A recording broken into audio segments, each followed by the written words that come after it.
Hello, everybody, and welcome back to the Empowered CPA podcast. I am your host, Dawn Scott, and I am super excited that you're here. This is a very special episode. I have a guest today that is not only an incredible businesswoman, but she is also an amazing friend and an amazing mother, and just all around one of those people who, when you're around them, inspires you to do things that you honestly didn't know were possible. So everybody get excited. Today, we are going to chat about restructuring and rebuilding a business after it's been decided that there needs to be a partner change or some major, massive change, and how you go from where you are to where you want to be and building the systems that are going to get you from point A to point B. So everybody put your hands together and welcome Miss Meghan Phillips. Hi, Dawn. It's so great to talk to you this morning. It's very inspiring to hear you taking all your knowledge and inspiring others. Well, thanks. I'm excited. And I'd also like to thank you. I know it's very early out there on the West Coast, so thanks for spending your morning with me. Oh, you know me. I'm up at the crack of dawn with coffee. So you and I have had many conversations. I think we worked so well together because it would be 5 or 6 in the morning here on the West Coast, and we'd be having our first conversation of the day. And, I'd already been through a workout in my coffee, but it was, 8 or 9 my time. And so it worked, and that's one of the things obviously we're going to talk about is, your frequencies with partners and how you work well together and everything. But I think before we really dive into it, I'd love for you to give your background. Your background is so incredible. And the work that you and Honey do, it's not only beautiful, but it's inspiring, and it touches so many people in so many ways. So how about you tell us a little bit about you? Perfect. Well, my journey sort of starts in wine country.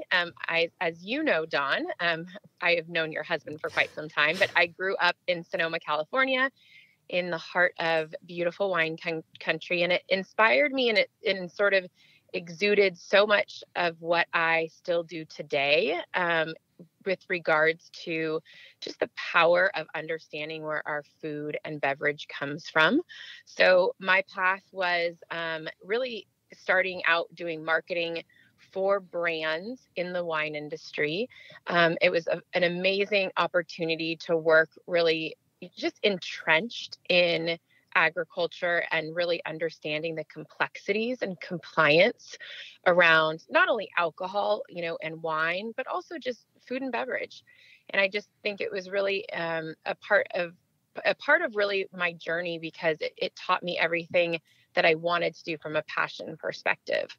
My journey from the wine industry then took me into coffee. It sort of also flanks my day. I would say still, 20 years later. And I ended up in Sacramento working for a company called Java City. They were an incredible company sourcing fabulous coffee from around the world. And I just was, again, truly inspired by the art and science of marketing and working with brands that had food and beverage as their backbone. And what was really a pivot and point in my life that changed was that I became pregnant with my first child, and I realized that I was almost heartbroken to see the food, beverage, and agriculture industries not have firms that truly understood great design and great marketing under one roof. So to kind of pause for a second, a lot of companies that are in food, beverage, and agriculture are truly working on the output. They're working on creating the product. And they have a lot of in-house support. But when I was working in-house at wineries and coffee and the coffee company, I was always hiring a design firm, and I was always hiring a marketing firm. And they were always two separate houses that I was constantly trying to make sure, we're talking to one another and understood how we were going to market to audiences and how we were going to story tell the power of food and beverage. And there wasn't necessarily anyone doing it under one roof. And so lo and behold, in 2008, I started Honey. And Honey is still 14 years later, creative studio that works in food, beverage, and agriculture. We do marketing campaigns, package design, and a lot of creative services for that niche industry. And I still get up every morning and I get to work with passionate people who, let me tell you, the past 2 years have been a big riding wave for all of us in this industry. But most importantly, they care about what goes on your table. And I'm just honored to be able to serve that industry all the time with, most importantly, the most incredibly talented team I have ever got to work with in my life, because Honey is a place that just has this immense talent of female entrepreneurs who work in the industry. So that's my story. Started out with wine, went to coffee, and somehow, started a company called Honey that still to this day is doing amazing work. I love that. So when I so I guess a brief history on you and I together. I helped you back in 2009 transfer from being a solo to creating your S Corp. And then back in 2017, I got brought on to do some project work with you. But I think the thing that has always stuck out to me about Honey is how thoughtful you are in your hiring process. I think that you really do a lot of work to maintain such a beautiful culture in your company. And I've always really respected that. And I think the other thing that me, as someone who didn't grow up in the same region you did or with the same experiences, I don't know that I was truly aware of the stories behind a lot of the products that we consume, whether it be, the food we eat or, the drinks that we enjoy together. So that was something that I think really grew me as a person with working with you, was really understanding that there's so much more than just the bottle that we're opening, or, the stories that you guys tell. I have had the privilege of sitting in on some of your design pitches to clients where you present multiple designs. And it's just so fascinating to me, with someone whose brain works the way mine does, that these beautiful things come out of this collective group of people. And it just is something that I can't even explain, like how it like really moves you and the feelings that you get. And so I want that to resonate with how amazing it's incredible what you do. It's just amazing. And so with all of that, I will say that when we did, so it really is mind blowing. I will say, side note, one of the things that when we did start working together again in 2017, I decided that you had such an immense knowledge of wine, and I knew that there was red wine and white wine, and sometimes they were sparkly, and that was kind of my knowledge.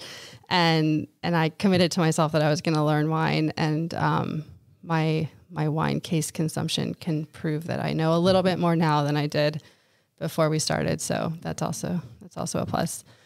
And it's also so great because over time, when storytelling and knowing who is actually putting their hands into the dirt and understanding why they created the bottle that goes on your table, you become so much more loyal to those products. And I think that's, if the legacy that I can just leave is to remind people that it's not food and beverage shouldn't be thought of as a commodity, because there's so many beautiful people and beautiful stories that go into it. And I think it becomes much more you have such a different relationship with it if you begin to just understand the power of the hard work that really truly goes into it. I just find it just fascinating. And I love food and I love beverage. And I just want to make sure I respect those industries the way they should be respected. Yeah. And I am just, as an outsider, so happy to see that there is an advocate for these brands, especially the smaller brands, that is sharing that story and making it available to people who otherwise wouldn't know, or recognize a brand on a shelf, or, we all go to the store and we're picking between product A and product B, and having that relationship and that story and that background with the client, I think is very important to that brand loyalty. And I just love that that you are there telling all of these people's stories and really enriching our lives and also teaching our children. Right. And I didn't have that growing up, but now I can share that with my children so that, gives them a better starting point. Well, you bake some of the best bread in the whole wide world. So they're lucky enough to have your artisan bread. So there you go. You're passing down some sourdough starter. Yeah, exactly. That'll be in my will reading. They're like, you get the sourdough starter. They're gonna be like, oh. Exactly. So today I really wanted to chat about, a lot of times we talk about starting your business and building your business, but a lot of times we don't talk about what happens next. So, there's obviously a very large backstory that goes to this, but I think we can all agree that at some point you decided that the brand that you had built over, 7 or 8 years was beautiful and it was working, but there were some inner workings inside that needed to change in order to take you from where you were to where you wanted to be.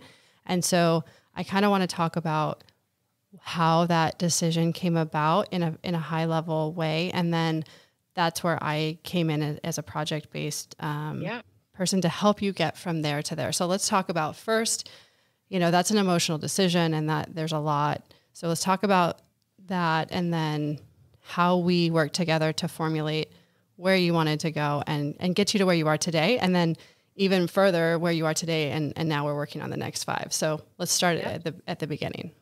Absolutely. So back in 2008, I did start Honey with a partner. And my partner at the time brought a lot of the creative talent into the studio. We had worked together in the coffee industry. It was fantastic. I sort of led up my background and education is in marketing. To be clear, I want to make sure that everyone listening understands I do own a creative studio, but I am not the one in Adobe. My creative director would probably cringe if she ever saw me try to open that program. However, I am creative. I believe in creativity. I believe everyone is creative in their own way. But I did start with a partner. And in 2017, my partner decided to kind of move on to a different side of creativity. She was really interested in interior design. And, I felt it. I felt that she had passion in other places. And I think that's one thing that, listeners need to realize is passion and chapters can change, and that is okay. I mean, it is, I find myself having different chapters in my life. I have, and I think Dawn, right now, you're celebrating a new chapter of inspiring others through podcasts, right? Mm-hmm. So in 2017, it was a moment in time that was like, whoa, my partner, we need to move on. We're going to be changing the infrastructure of what our S Corp looks like. And it panicked me a little bit because I was like, well, how am I going to reset Honey in a way that not only continues to serve our clients and our industry, but it also gave me a moment in time to kind of put a blank page in front of myself. And what a breath of fresh air, because sometimes a blank page can really help you decide what the next steps should be, but also what you should create, what it should look like. And in 2017, when this happened, I had a blank page put in front of me and I needed to restructure not only our services, but the talent in which I started to want to bring in, the team that I wanted to have take the next 5 years to a place of growth, sustainability. And for me, I think the word sustainability is a key word. I was hustling quite a bit in the beginning of starting the business. And I'm sure everyone, listening who are entrepreneurs understand that, I hate the word hustle, but gosh, damn it, it happens. And you stay up late nights and you try to figure out things that you never were schooled to do, like taxes and everyone's favorite part. Taxes and QuickBooks are certainly not my strength. But this blank page also gave me the opportunity to decide on the future. And Dawn, you came in 2017 to kind of help restructure and relook at how to rebuild Honey with an extremely talented team that had massive passion for what we do. If you don't have passion, I don't want you really working for us, because that means you probably have passion that could go into another place and serve that other place better, and I think that really is important. One of our vision at Honey is to empower passion in our clients, in our community, and within our company.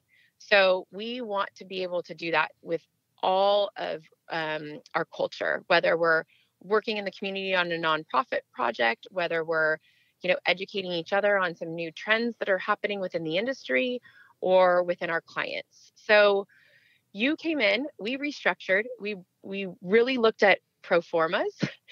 Whoa, big word. So many numbers. We looked at everything.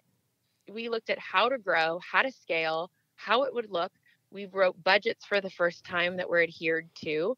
We did things that were about sustainability and infrastructure.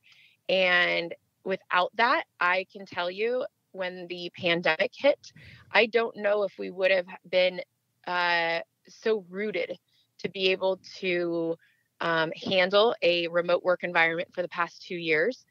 We actually have not, we have grown by 4 employees in a remote work environment. And I really attribute that to this 2017 reset and this 2017 just incredible grounding on really what that infrastructure looks like.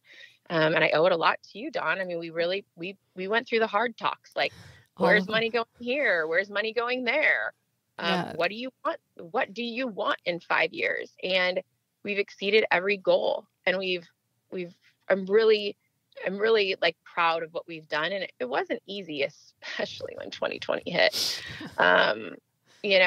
As a creative studio, we thrive on collaboration. And I would say that's been our biggest struggle the past 2 years, is we are burnt out on screens. But the light at the end of the tunnel is, in the past 2 years, because of the work that we've done together, we had some savings and some really strategic moves, and we ended up buying ourselves a building. And that building is going to house Honey in about 3 weeks. 3 weeks. And that building is going to be my double down on Sacramento, California, because I want it to be a place for the community. I want it to be a place for Honey, but I also want it to be a place where, wow, I might have an asset that I can retire. A tangible asset. Holy cow. When you're a professional services company, it starts to freak you out. Like, I think people listening, and, Dawn, too, like, our revenue stream comes from our brain sometimes. We don't have widgets, we don't have inventory. And, I think really sitting down with that blank page made me realize that there had to be really strategic moves put in place to make the future of Honey sustainable, but also the future for my family.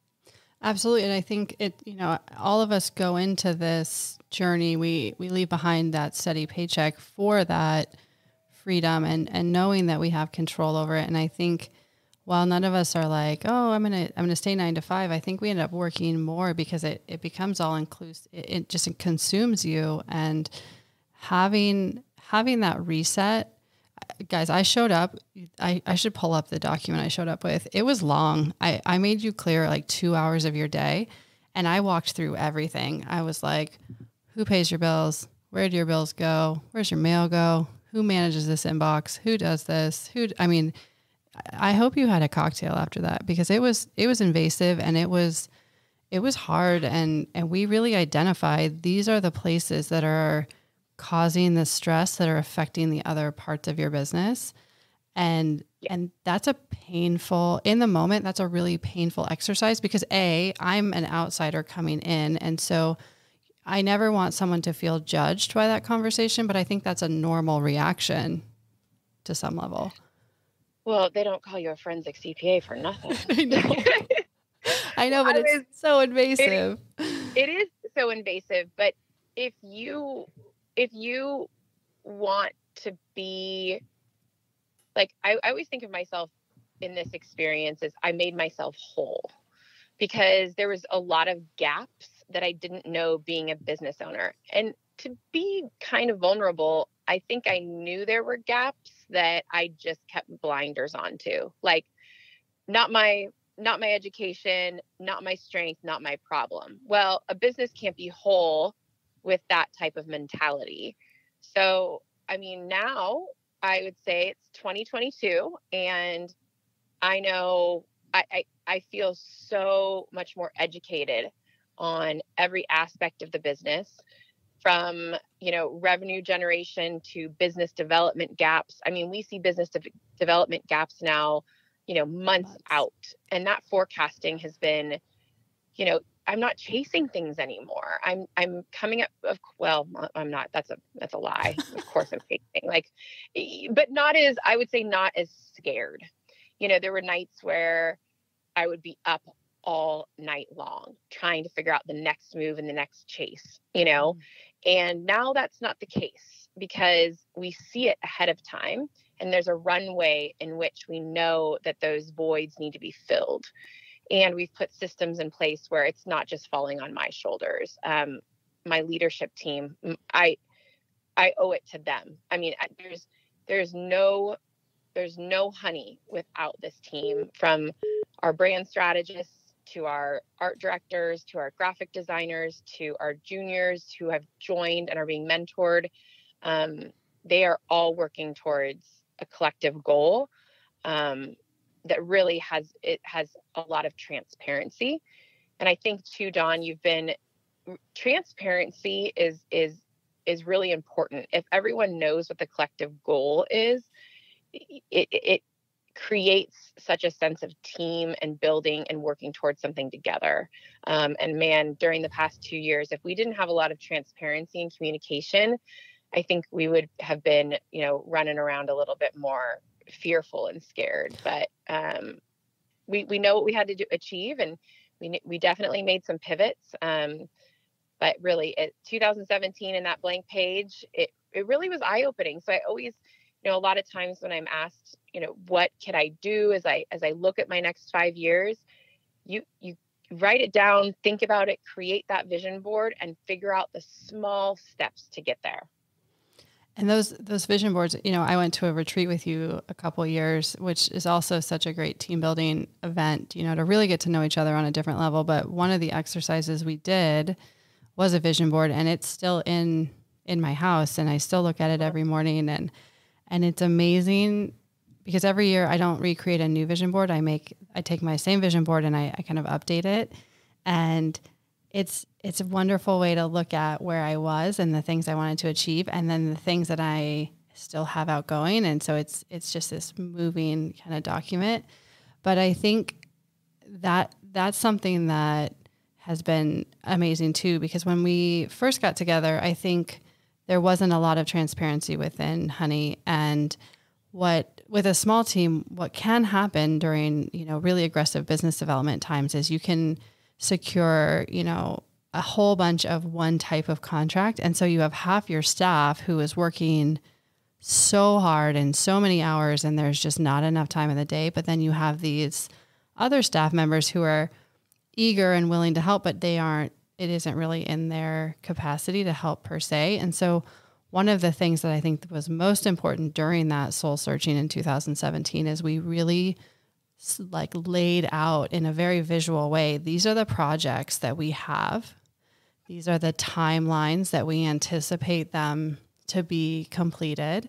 And these are the staff members who are involved in those projects. And so it was a really good way to see, are we overworking somebody? Are we underworking somebody? And if we are needing additional business development in this time period, are we going after the proper contracts, right? Are we filling the voids, and are we doing this in a thoughtful way to where everybody is a contributing member to this team and no one is burning out? Absolutely. And I think still to this day that is probably our number one balance is bandwidth versus revenue goals, right? Right. And we're still working on that, but we've gotten so much farther on where we need to be. And we're still learning, right? We're still learning in a remote work environment what productivity looks like, because we lack internal collaboration. It's really funny. We had a meeting on the floor of the construction project on Monday. 4 of us got into a room for the first time in a while, and we sat on the ground. Dust was everywhere. And we knocked out 4 things that probably would have taken 7 Zooms. And I got up after that meeting and I was like, yes, we are going to move mountains when we get back together. It was just, it was just like so much of an eye-opening moment that really human connection and what you can do with collaborative minds will still fuel massive productivity. So it's interesting because in 17, you're right, we like reset, we got super dialed, and we were like, this is how we're going to really work together on creating the most impactful honey that's ever been. And then that pandemic. But again, we would not have been able to grow the team. We kept every single client. Did contracts change? Yeah, they did. It was a scary time, March through June, because the wine industry specifically, and Dawn, I can't thank you enough for navigating some of the stuff that happened during that time, because we didn't know our contracts. Some of them got put on hold because the wine industry wasn't selling wine to restaurants. If you were, needing to move inventory and you had sales going into restaurants and restaurants were closed, understandably, your marketing would be stopped. Right. So right. It was definitely scary. But again, just going back to so much level setting and so many systems and processes came into place from a financial. I always said, like, we got our financial house in order. And don't get me wrong, that financial house continues to always be adapted based on growth, but Absolutely. we really worked on a lot of things.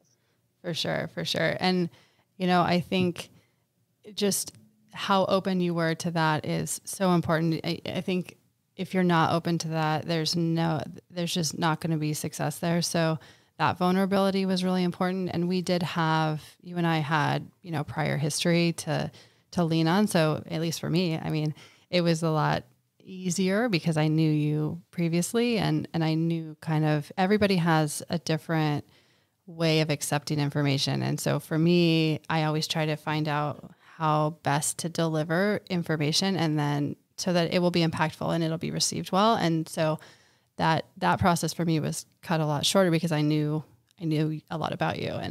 And so that was exciting. And then really just helping that grow and watching you grow, because I think from 2017, you grew significantly from a revenue perspective, and watching those things scale and watching you grow.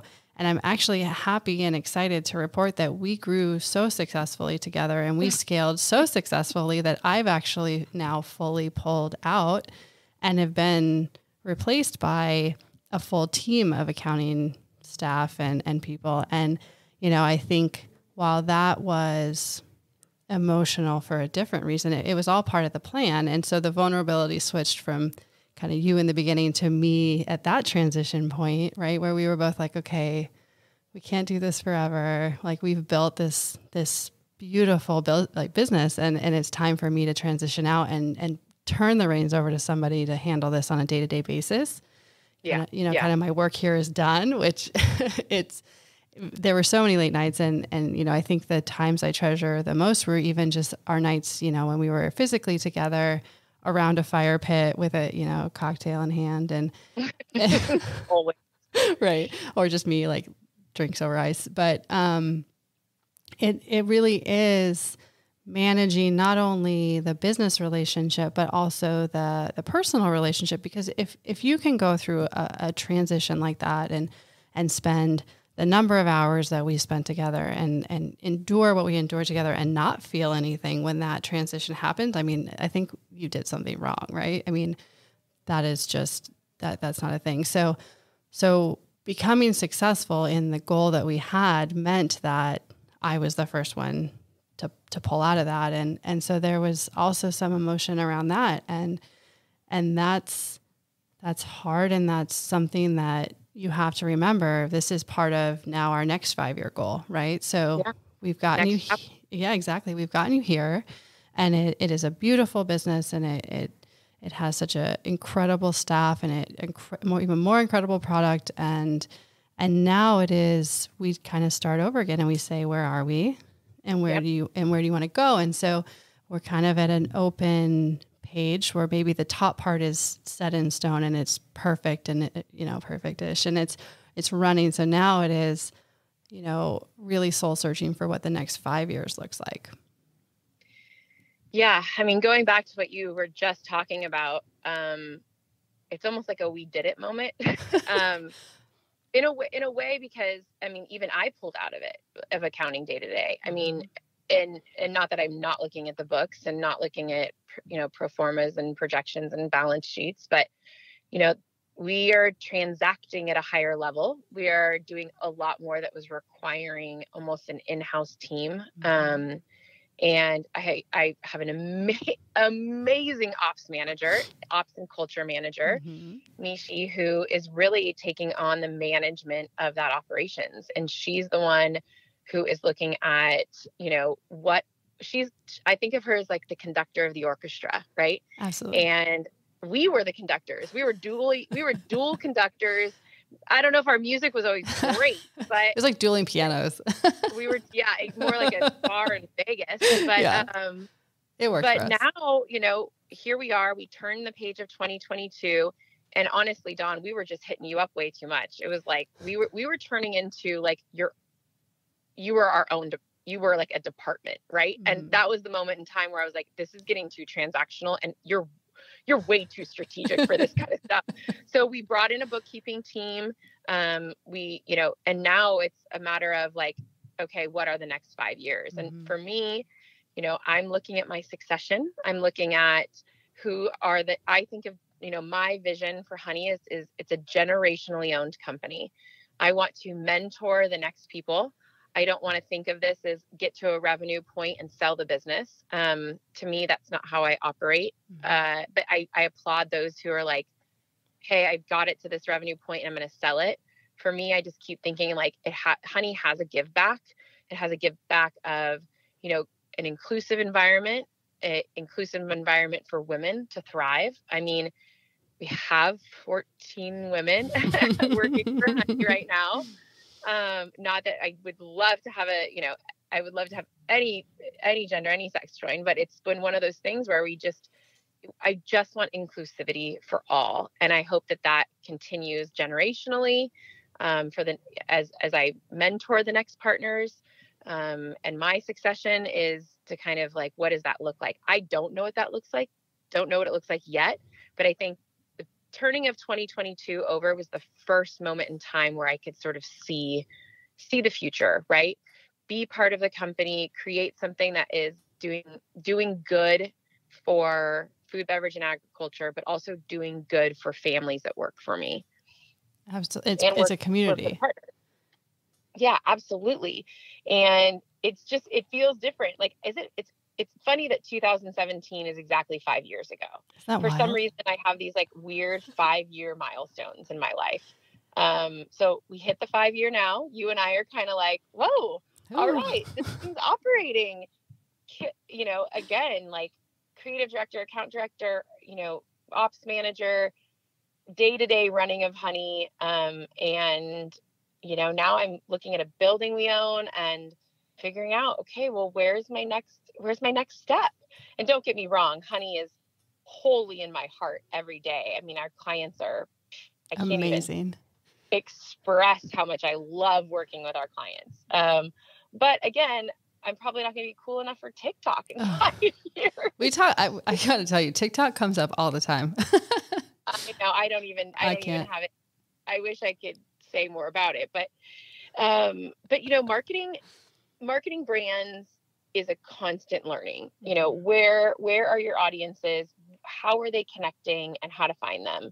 I still, a little bit also about my very young background is that my dad worked in grocery, and maybe this is like why I kind of got into food, beverage, and agriculture, but seeing my dad work at Safeway and understanding how end caps work and how people actually buy and how shelf space works and how circulars work and how point of sale works at the checkout. I mean, all of that, like very much was ingrained in my brain at an early age. And then I even worked for Safeway for yes, I worked through college. That's what got me through college. I didn't know that.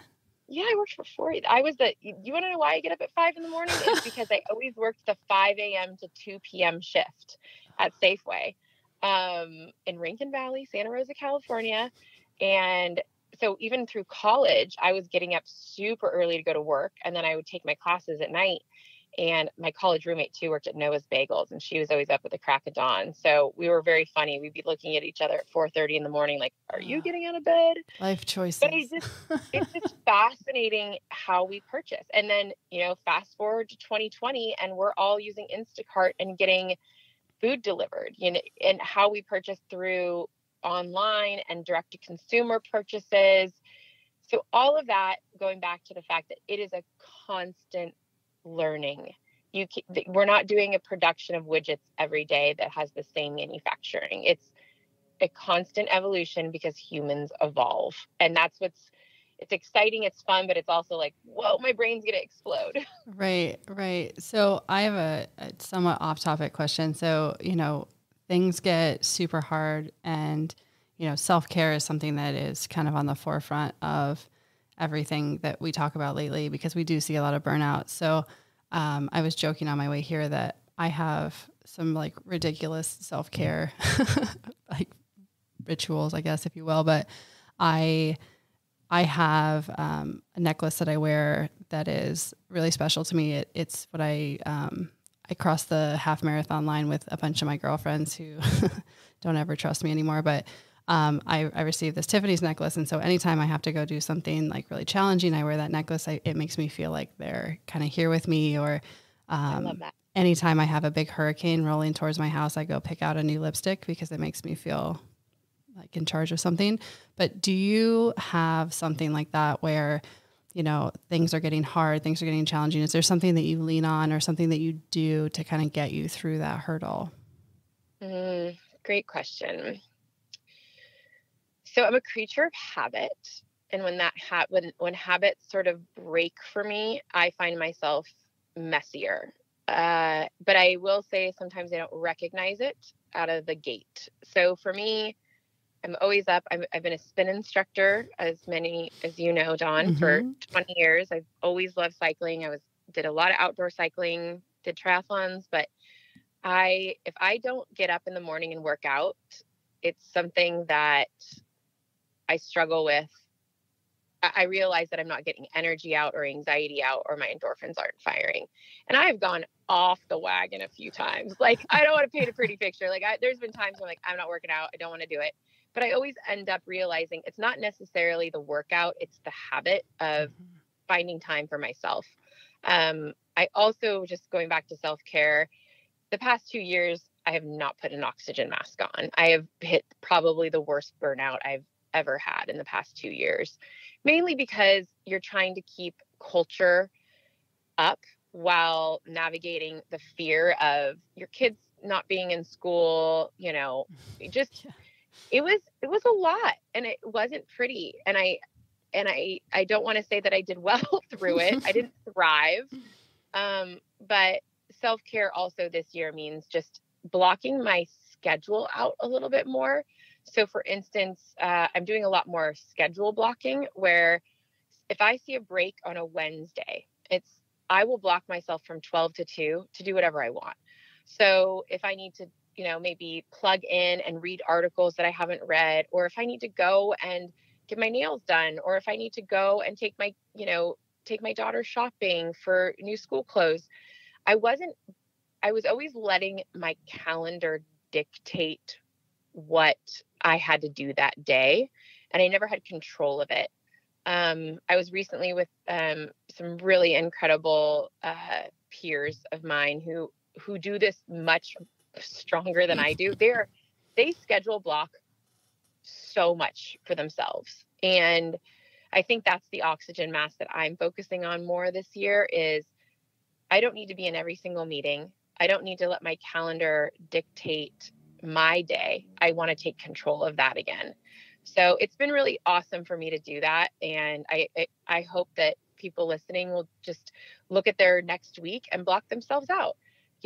For you, block yourselves out for what you need to achieve, your to-do list, whether that's meditation, whether that's, getting ahead on your to-do list, or whether that's like baking some bread and then eating that's it. the control. And eating it. Yeah, exactly. That's the control we need to take back a little bit. I think we've sort of just gotten in the mentality of like, do. And again, I want to say that I have not thrived doing that for the past 2 years, but I'm hoping this is the year that I regain a little bit of breath. I love that. So I guess one last thing that I'd love to know is, as we set out, you and I together, to work on this next 5 years, what are you most excited about? First and foremost, I cannot wait to get back to a space of collaboration.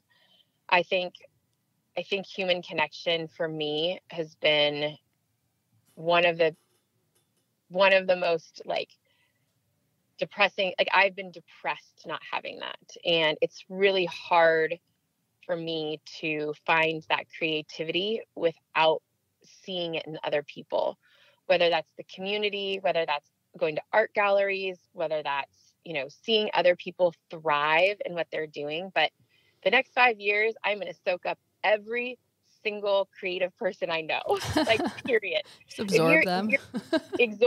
Have coffee, go out and get a glass of wine.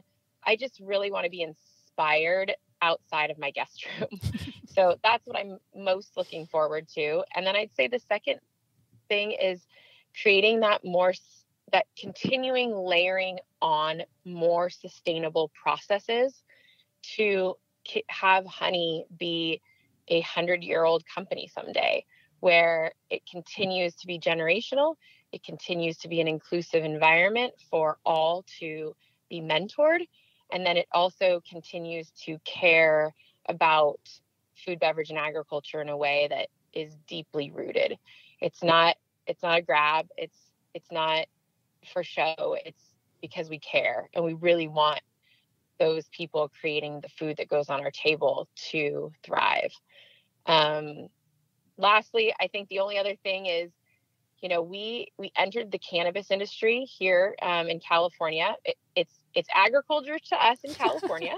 It grows. Just so everyone knows, it's very legal here, and on all levels. On all levels, honey stepped in. We were not afraid. We respected as an agricultural product with a lot of legacy, and we can't dismiss those legacy cultivators. And I do hope in the next 5 years we continue to serve that industry in a way that promotes it right, promotes it accurately, and supports it. So that would be my only other thing, because it's been really complex to be part of this growing industry and new industry. And it's also got a lot of, compliance complexity that we're learning.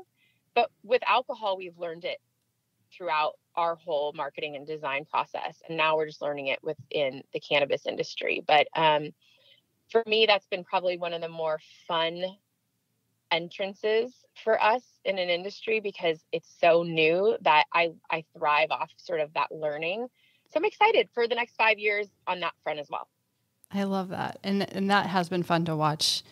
You kind of tell the stories of something that went from not being okay at a higher level to something that is 100% legal, but not everywhere. Right. So I think that's the thing I love watching about you guys, is that there's so much collaboration and so much passion in telling stories, whether they're stories that have been told before or stories that are new, and you really just highlight these incredible people and incredible products. And I feel like I'm a lot richer in my knowledge and in just every part of my life because of the time that I've had to, been lucky enough to spend with you guys. So I'm grateful for that as well.